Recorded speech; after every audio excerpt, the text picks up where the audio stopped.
used to have a sticker on the side of my computer that said fail harder. Like it's good. It's in the muck and the mire is where shit gets good, because that's where you figure stuff out and you grow and you learn and you evolve and you become something bigger and better. And Hey, stay tuned for more Stacie Huckeba on social media influencing and whatever the hell else she wants to talk about.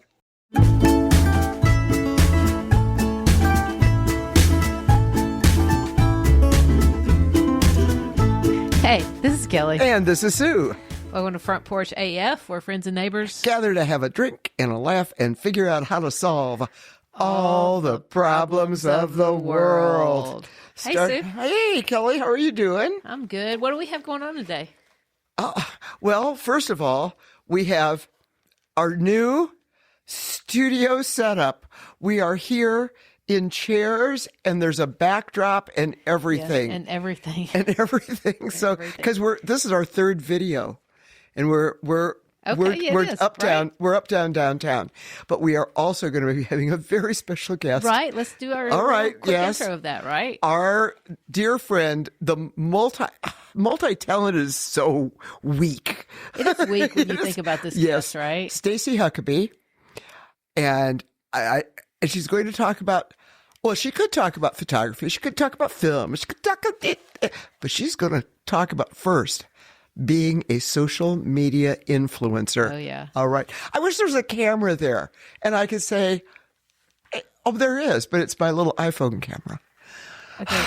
Okay. Right. So, yeah, I cannot wait to get to Stacie's part. This is going to be fun. Okay. I mean, I think you and I have a few things to do before that. Yes, we do. So you said, That's why. What are you wearing? Oh, wait a minute. No. I was supposed to say, speaking of influencing, this is where I suck up to a guest.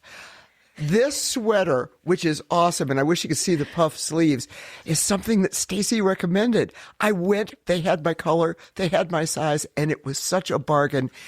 And I am wearing a social influencer sweater. I love it. I love it. So, which one, the outside one or the inside? The inside one. That's where you couldn't see the puffy sleeves. Oh, it's super cute because it's kind of cold. It matches the rock. It does. It does match the. This is called a butterstone, but we'll move on. We're on that later. Yeah, we're on that later. Drinking.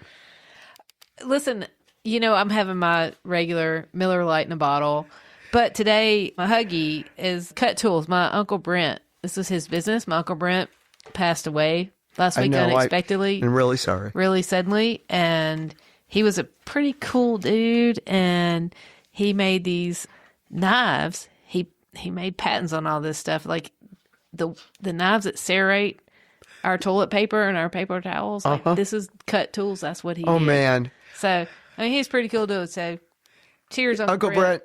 Here's to you. Here's to you, yeah. We come from a long line of tool people. My dad's company was Osprey Manufacturing Tool. Oh. Yes, he made like screws and I remember there's nuts something and about bolts. screws. There is something about screws.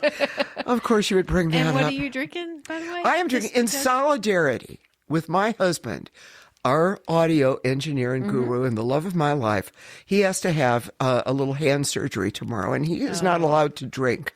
And so, in solidarity, I am not drinking a lot. I'm just having Bless you. Just this is like a half strength vodka gimlet, and this is all for you, honey. It's all for you. Good job. All right, awesome. Oh, we have the most fascinating neighborhood. Oh, okay. We are talking about. Oh, we already did your drink. Neighborhood notes. Neighborhood notes. Can I go first? You go first because I don't even know where to start because I have so many. So you have so okay. I have to narrow it down to two. Number one, we all know Snack Friday. We're advocates of at our home away from home, Dee's Country Cocktail Lounge in beautiful downtown Madison, Tennessee. Well, the Snack Friday thing, I talk about going and what I'm going to take. We're going to do a cookbook, a Snack Friday cookbook, and we're doing it for charity. And because I didn't have enough to do, I'm setting up a website and a submission link. And keep up with us at snackfridaycookbook.com. Wow. And you're official. we even have a Facebook page. What? And I have a program that takes in recipes and spits it out in a format that can be printed with photos. And that's courtesy of the real chef in our group, Ron. Listen, I've always said you were the tech guru, but like now, like I'm going to get down like, all hell. Yeah. Seriously? Did you say, hell? Or? No, all hell. Oh, okay. That's like some serious AI shit you got going on right there. That's cutting edge. Artificial intelligence? Yeah, that's cutting edge. It is? Well, I hope to be less than artificial. No artificial sweeteners will be involved. Anyway, we'll keep you posted on this. Dee's is magnificent, and Snack Friday has become a kind of a thing. Yeah. You know, and the cookbook is coming. But even closer than that, the 12th almost annual edition of Love is Deaf will be held Valentine's Day at Eastside Bowl. So if you're in Madison, Tennessee, do come to Eastside Bowl. An incredibly talented musician. Love is Deaf. Like, okay, what does that mean? Like, it means that two of our favorite people, Michael Webb, who is a member of POCO, in addition to being, he can play any. POCO. Oh, you youngster. I'm sorry. Okay. Anyway. We don't have to go down his that wife, hole. our artist and creative master woman, Anna Webb, put on Love is Deaf, where they invite a professional musician, and that AKA Mark Robinson. AKA Mark Robinson, and his not so professional or her not so professional partner. And they do a song, a love song. And we know about your singing. And we know about my singing. You know, I'm not allowed, but they actually asked for it because we serve as comic relief. So we're looking forward to it. Love is Deaf. It's on Facebook. If you're in the Madison area, Take your Valentine out for a real special. Is it on Valentine's Day? Valentine's Day, Saturday. Oh my God. Saturday, February 14th. How fun. Oh. So you guys have your number down. Do you have costumes? Yes and yes, but the number is a secret until we get there. Now we clear it so that no two people want to pick the same thing. But it's a complete, like you don't know what the songs are going to be. We know what ours is. No, but like a guess. Like I'm going. I don't know what the don't even. No, nobody knows until that night. Wow, fun. We clear it. So Love is Deaf, and in my case, if you're listening to me, you better be.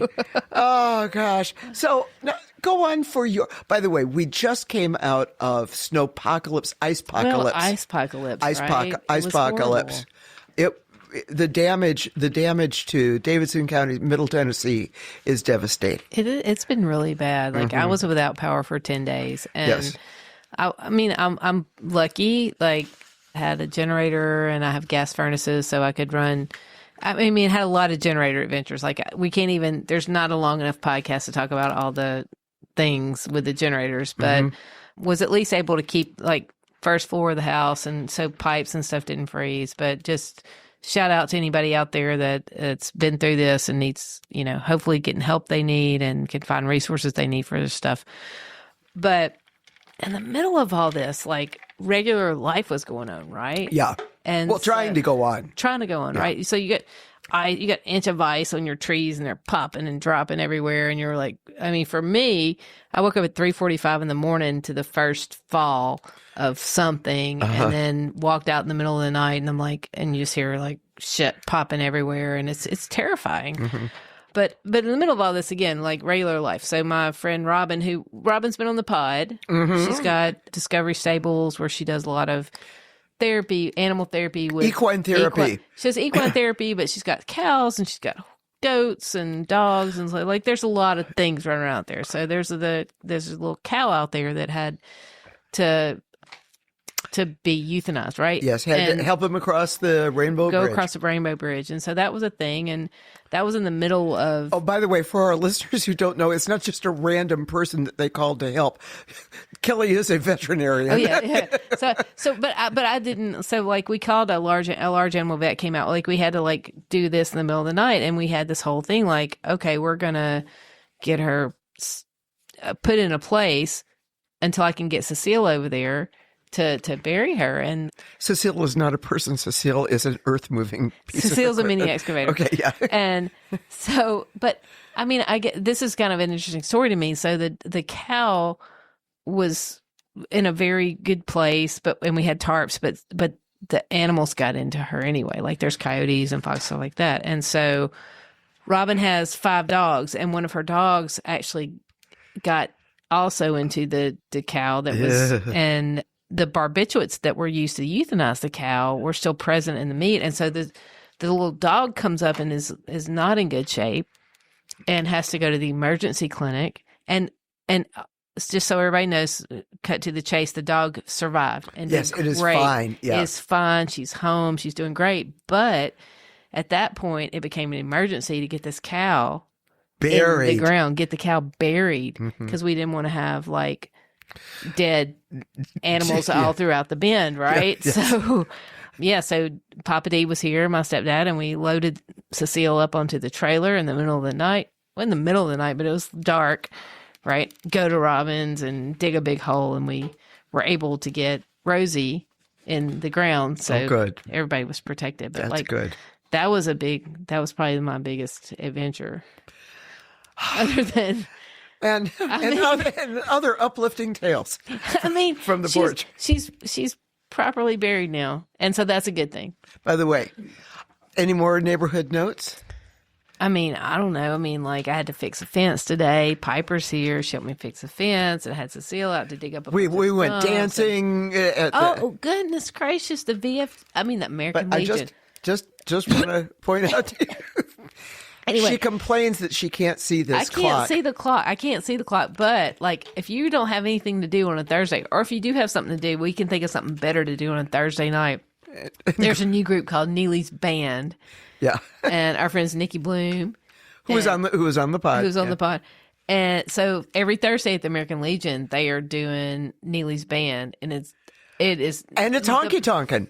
It's so much fun, had by everybody. Lots of dancing and lots of good times. Well, let me move on to the mailbag then, because we've got 2 things in the mailbag. You are in charge of the mailbag. I am. Alec, our another Snack Friday friend, had a poster made from the live show. And he had it framed. He had to sign it. I saw that. It was super And Elizabeth cool. Cook and you and me, and pictures will be on the web. So thank you, Alec. But I just got a text from Alec earlier today, and he said, "You're going to like this." Speaking of being a veterinarian, he said, "The 2 cats that I just got were supposed to be chipped, but they aren't. I've heard that you can do it yourself." Would you ask Kelly? No. Okay, Alec, definitively no. It's a hard no, Alec. But I also looked up, there are free chip clinic or $10 chip clinics. Yeah, it shouldn't be very expensive, Yeah. but you don't want to do it yourself because it has to be registered with the people that provide the chips. That's right. And we did get a real email from a new listener, a fan of Megan Palmer's, Rick Cooper from Florida. He's the author of a mystery that starts out in a Nashville cemetery. Stay downwind, and I'm going to read it on my way down to see my sister in Florida in a couple of weeks. And I hope that means on an audiobook. On an audiobook, yes. And you're going to like this. It turns out that this person who dropped us a note lives 30 minutes from my sister. We have a drink date. Yes. So there you go. This is going to be good. I can't wait to hear about that. Okay. You got anything for the mailbag? No. You're the mailbag girl. Well, sometimes people talk to you. Rarely. Okay. And we won't go into why. But, all right. Guess what time it is? If you followed along with your damn... I think it's time for our special guest. I think it is. Who's pretty freaking awesome. Yeah. Okay. Now, I'm going to read this because I don't want to go off kilter. Today, we're going to explore social media influencing, and we have a treat in store for you. Our guest, as we said before, is Stacie Huckeba. She's our Madison neighbor, but she also just happens to be an internationally known photographer, writer, filmmaker, and I like to call societal provocateur. I love that. Yeah, for more than 40 years, Stacie has photographed musicians of all stripes, from icons like Public Enemy to Americana Kingpin, the late beloved Todd Snyder. And she's also produced films for the Rock and Roll Hall of Fame, among many others. And she is the in-house photographer, our queen, Dolly Parton. Yeah, too bad she doesn't know anybody. Too bad. Not only do Stacie's photographs grace books like Dolly Parton's Behind the Scenes, Michelle Obama's The Look, and her own brand new Madison Portraits of Our Neighbors, but her writing has garnered attention from global media, from The Guardian to The Tennessean. All of this on top of nurturing her own ever-evolving menagerie, her work with the homeless, and being there whenever a friend is in need. Now, this is interesting. Not because I wrote it, but because it's real. Okay. Now Stacie has embarked on the next, and to me at least, the most daunting chapter, social media mover and shaker. From sharing tips on lighting technique and pointers about self-care, she has built a TikTok community of more than 75,000 followers in just a few months.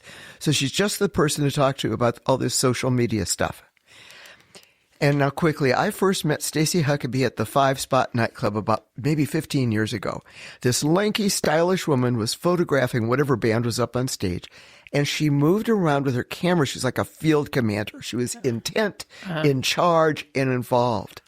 And what I didn't know about Stacie then was that she had transformed herself and had lost 220 pounds. Wow.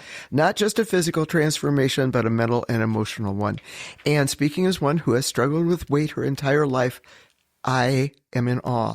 And I think it's Stacie's willingness to share her story that has made her such a relatable presence on social media, and definitely relatable to me because Stacie serves as a style inspo for women over 50.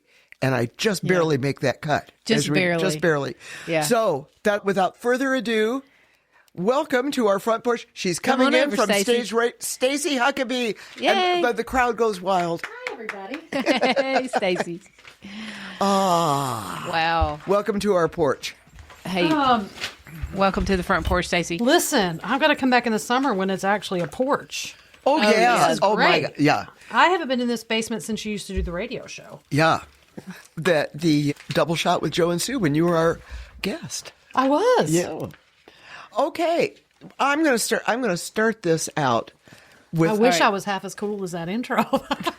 Oh my gosh, Stacie, man. Lord. You know Please call my daddy and read him that. Hey, that's exactly what I would say. It only scratches the surface. But let me start, because there's so much to talk about. But let's start with social media influencing. You were already a well-known photographer, writer, and filmmaker. Did you intend to be a TikTok influencer, No, or fuck did it no. just okay? How did it Can we happen? say that on here? Well, of course you can. You can say fuck no. Yeah. Well, what is the name of the podcast? Is Front Porch AF? Yeah. Yeah, just it's cool. It was an accident, truly. I mean, I was working. We had come out, finished doing Dolly's wardrobe archive, which was daunting and several years long. And we were working on the book. And I don't know. I don't even remember what spurred me to get on TikTok, but I scrolled it and I just found all of these fascinating people. And I one day made a TikTok video. And at the time I was sporting a short bob and I've got my glasses, and all these people ran into my comments immediately and were like, Edna Mode, is that you? For those of you that don't know, she's the designer in The Incredibles. Yeah. And when I saw the picture, I nearly, because I didn't know what that meant. I was like, who the fuck is Edna Mode? And then I Googled it and fell apart laughing. And so then I did a TikTok sort of really introducing myself, and immediately people just, whatever. But I will say, especially, whatever, for me personally, I try not to tell people what to do at all. But for me personally, it really was a wonderful, I feel like I have changed so much as a person being on TikTok. I feel like I right now live my most authentic version of myself. It is a very different version of myself than anybody on Facebook or Instagram. And I've been on those platforms for years and years and years. But there is something about my presence on TikTok where it's almost more, I don't know. There's something about the way you have to go about doing TikTok that leads to a really authentic experience. And it has helped me redefine myself and really rediscover myself and lean into this side of myself that I didn't really discover before. You know, when you go on TikTok and you find people who are trying to be influencers, you can tell the difference. You can tell the difference. And there is something about that video format. Between eyes and ears, there's something about the video format that is not present in Facebook and Instagram for the most part, which, I mean, the reels are on there, but they all are just old from TikTok anyway. They're just like from 6 months ago, and TikTok is what's on Facebook and Instagram. So when people... Facebook's more like keyboard warriors. And anyway. and the audience on that platform instantly knows if you're trying or if you're faking it or not. Like it's a very, and that is what I love about that, is that it has really forced me into living this very authentic existence in general. It's wonderful. Well, actually, I've got one. Okay, I've got I'm one here. influencer. Both of you can ask. Oh, well, I know what she's dying to ask you this one thing, but I wanted to leave a couple of questions of groundwork. Number one, how did style inspo for over 50 become your jam? And then, how do you decide who's when people come to you with brand requests? Okay. I know that you just did a post where you said no to someone, and they took it badly. Well, anyway, all of that is all baked into the same thing. It's authenticity. So I have a friend, Brandis Bradley, on TikTok, and she's awesome. And I followed her for years and years, and then we became mutual some way along the way. And I thought I had won the lottery because she's the most fascinating, interesting woman in the world. And she parlayed doing TikToks in a hospital room with her dying parents into a clothing brand with QVC. And I do pictures for her lines and stuff like that. Like, we really have become friends in real life. And I was over there one day and she was like, how are you monetizing on the platform? And I was like, that sounds just like her. I'm not really. And I was like, I'm in the Creator Rewards program, but you don't really you used to make decent money in that, but there's no real money in the Creator Rewards program anymore. She's like, you ought to do TikTok Shop. And I was like, I don't know. It feels weird. And she's like, what's weird about it? You're on there every day talking about what britches you're wearing in the first place. I was like, well, I mean, that's true. And she was like, no buts, honey. Do you want to be TikTok rich or do you want to be TikTok famous? Pick one. I was like, okay, that makes so much sense. That sounds like her. You know, like when you put it that way.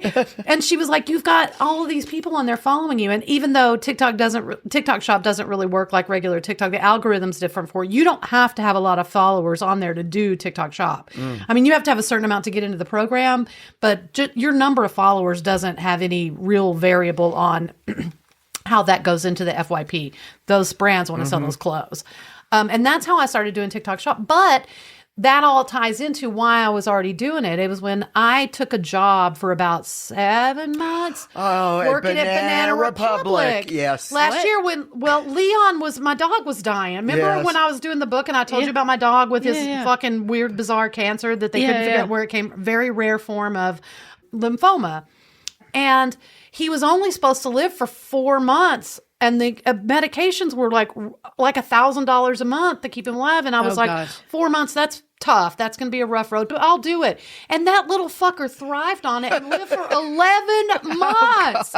And I got to a point where it was just not fine. I was 30 grand into the dog. Oh my God. And so I took a job at the Banana Republic because basically working there for my 30 hours a week or whatever it was, basically evened out what I was paying for Leon's medical bills. Okay. But it became this weird thing where like people were really fascinated by the fact that whatever with your dumb like thing you read about me or whatever, people were like, why are you working at Banana Republic?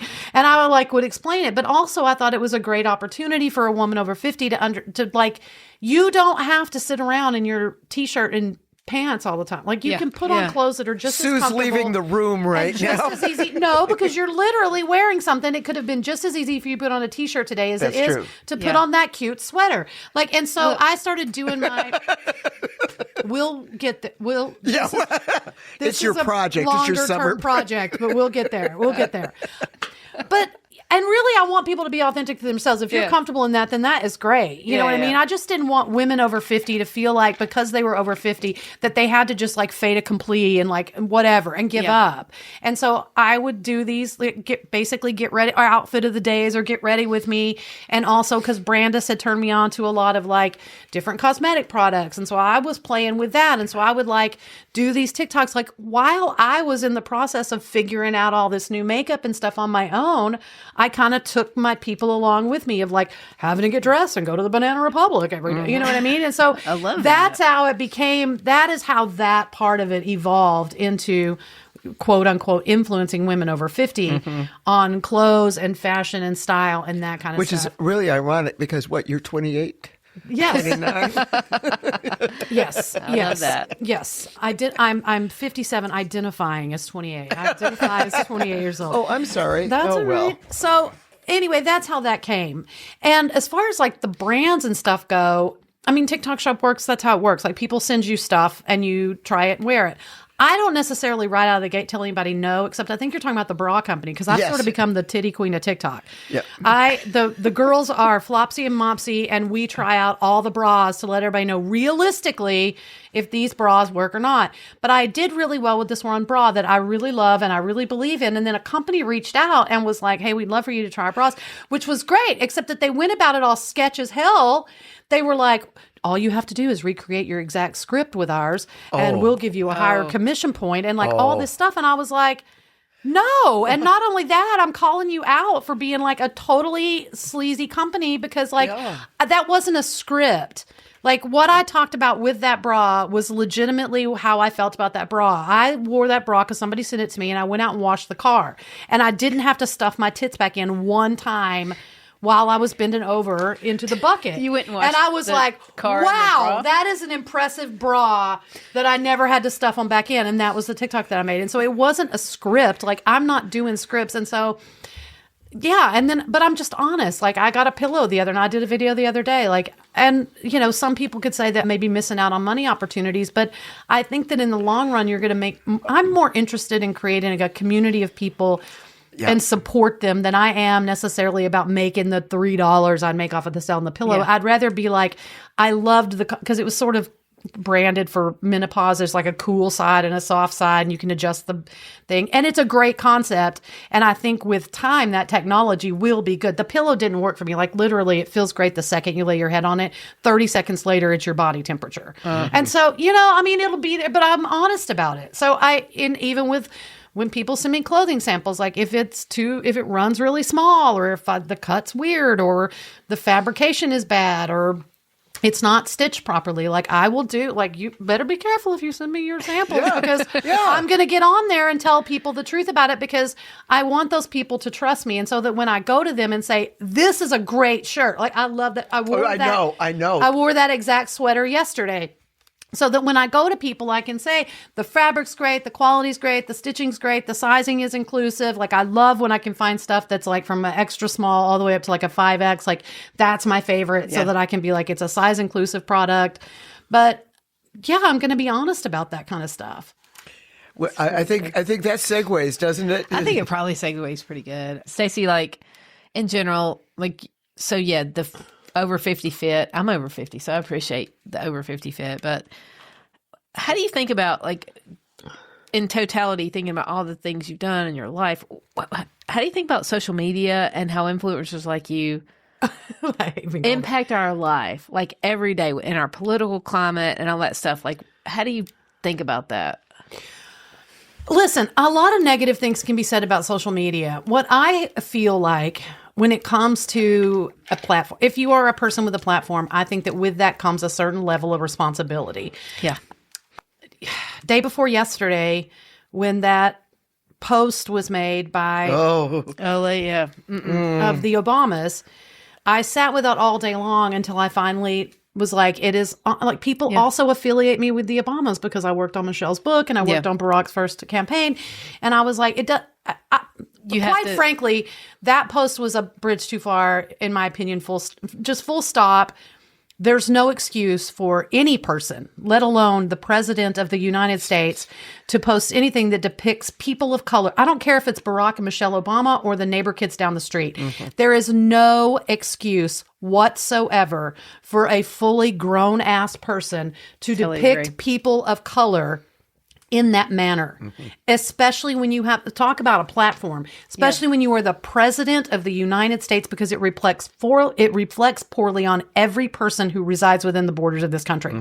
And I personally was deeply offended by casting that sort of racism onto me. Yeah. It was when I fight so hard against it. Onto your platform, onto the whole. So I addressed it fully and just exactly like that, and was like, I mean, everybody's throwing a fit about Barack and Michelle Obama, and I too feel that way about them because I deeply respect them as people and as clients and all of the things.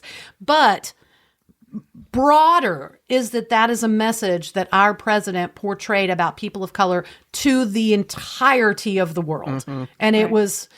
And it didn't matter to me, whatever excuses they had. Oh, it was a play on the Lion King. First of all, show me the monkeys in the Lion King. There's not in the Lion King. So for starters, but there's not. Oh, it was a staff, or oh, it was a. The bottom line is there is no excuse. There is no excuse whatsoever for that to ever have been broadcast to the world. And so I feel like, so I'm off topic on that, but I feel like with it comes some responsibility to address these types of issues. And I mean, I had a conversation with somebody yesterday who I got a little bit frustrated with because they were like, I feel like I should make a post about it, but I'm really worried about my views. And it's like, I don't personally listen, but before we get fussy, people are people and we have to just let them be who they are. You know what I mean? Like, people work really hard sometimes at social media. They're trying to get to a certain place. I'm not going to cast any judgment on them. That's not my road to carry. This is what I told them. In my personal opinion, for me, I don't want anybody who would excuse that or accept that on my page. I don't want them to buy a bra for me. I don't want them to have, they can excuse themselves. And so there are certain things, I don't comment on every single thing that comes into the political landscape. A lot of things I'll let it go because also I feel like there's too much energy and attention given to the chaos anyway.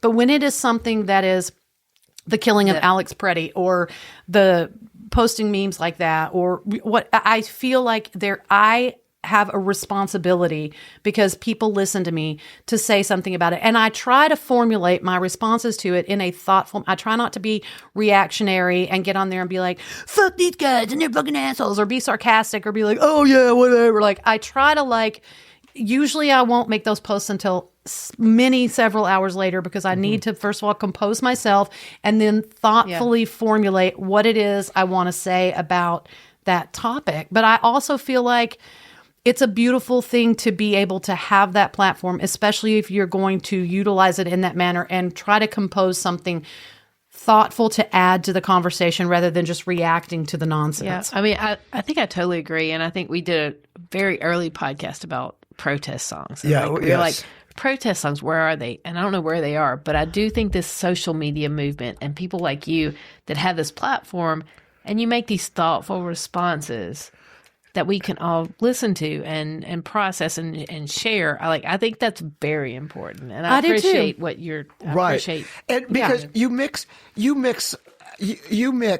fixing a cup of coffee with the Alex Preddy murder. Yeah. In other words, it's your life, and it shows.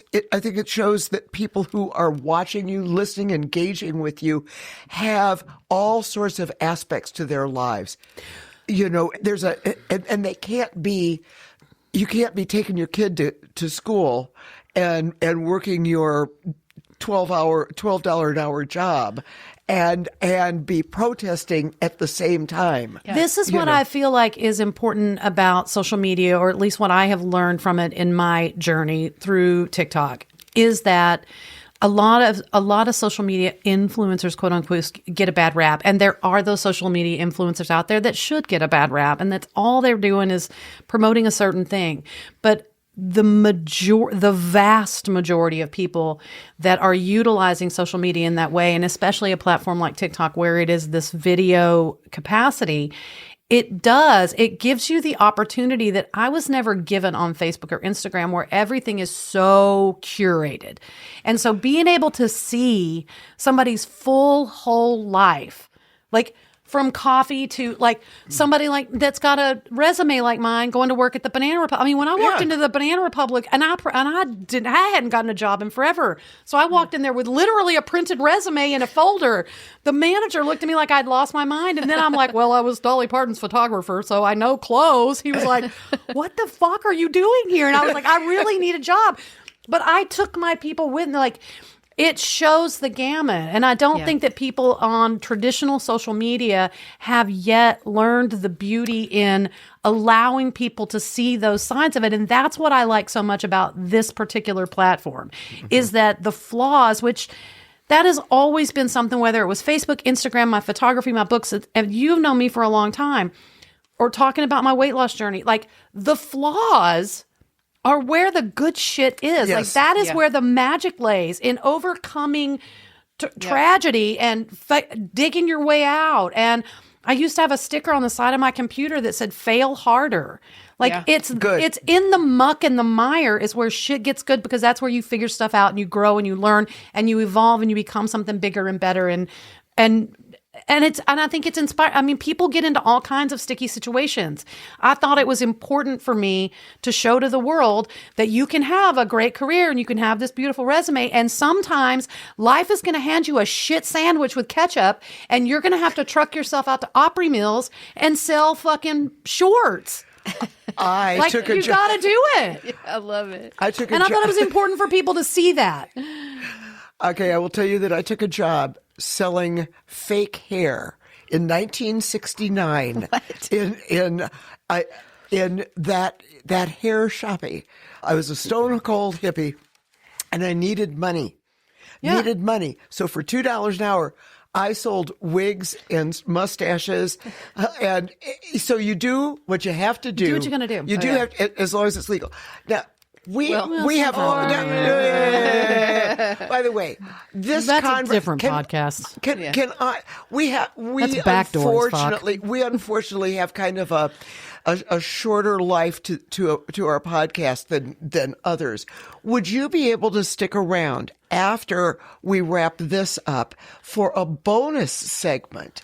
Bonus. Bonus. I'm always down for a bonus of any kind. And it's going to be guest choice. Okay. About what you talk about. Okay. Hey, and I just want to say to anybody listening, like, literally get yourself on get on the TikTok and show yourself to the world, because I want to see it and other people do too. You are inspiring. Just for everybody. I mean, I totally agree with that. Like the mistake, like, I wouldn't know anything. I wouldn't know how to do a goddamn thing if I hadn't fucked up something. Yeah. Oh my God. You don't learn. The people, the parents who don't let their children fail are setting those children up for a lifetime of sadness. Misery. For sure. And on that happy note, we'd like to say thank you for this portion. No, thank you for having me. I hope that I can come back when it's actually on the porch. And yes. Absolutely. Oh, of course. I will come back. I'd love to be a recurring guest. I love your podcast. I'm a huge fan. Oh, thank you, fangirl. Well, I'm a fan. Fangirl bought sweater. It's a good sweater. And I'm working on it. Yeah. Do we have it? Okay. That's a special side project. So we're gonna let Stacie in a bonus video, a porch bonus video, put a quarter in her and let her go, but it'll be after we wrap up this one. Thank you, Stacie Huckeba. We might even talk about why your name is spelled Huckeba and it's pronounced Huckeba. Before we go, can I ask one more question? Of course you can. I just have one. It's Front Porch with Kelli and Sue. So I get to have a little leeway. Yeah. Stacie, where do you get your fabulous glasses? These are from Zilul. The company is called Z. I've got so many pairs of glasses, and I'll buy a bunch, and then I'll kind of lean into one. And these little leopard print numbers, I thought they were a great alternative to like this traditional tortoiseshell. Yeah, and they've got a little shimmer in them. But I get them. I will always get, like, when I get my eye prescription, I'll get one really good pair of glasses that I get cut from my optometrist, and I usually wear those when I'm working on a photo shoot because I need pristine vision. Yeah. And then I go to Zilul and I go to Zinni and like all these other places, and I buy the craziest shit that I can possibly find for my face. I love it. Zilul. I'll hook you up with the website later. Okay. Fantastic. All right. Well, anyway, thank you, Stacie Huckeba. Stacie Huckeba, StacieHuckeba.com, and all of this shit's going to be on the website. You know that. Speaking of websites, what is our website? It is actually www.frontporchaf.com. You know, you can also put the https:// in there. That's harder to say. Yeah, okay. So I don't think that you want people that need that. I don't either. Right? I can't believe how much shit I get for saying www because you're a wrestling fan. I am a wrestling fan. Oh, and that's, yes. Oh, I'm man. into the oh, wrestling man. videos y'all are going Okay. Upcoming shows. Our next one is, do a tease. Kelly, can you grab that? Do a tease. Sure. All right. Keep talking. The next show will be Susie, Get Your Gun. That's right. This bleeding heart liberal is getting a handgun right here. All I can say is you don't want to be in fucking Sue's And look at, and I've been taking She's classes. good. It's terrifying. I've been taking terrifying. classes. She will And I'm getting fuck you up. And She will. I'm getting my carry permit. She can't run very fast, but she'll shoot your ass dead. This is for all you big girls out there. Okay. So follow us on socials. Okay, this is your part of the show. Okay. Okay. You can find us on all the social media except for Mark? That's right. That's right, You will yeah. never find us Never on find us on never that one. ever find us on that one. So until next time. until we I don't. The grab it. rule number one of the Goddamn, Sue, just read it. Okay, this is Kelly says, when we gather on our audio front porch, grab a drink, both say and solve all the problems of the world. Cheers, y'all. Cheers, y'all. Cheers, y'all.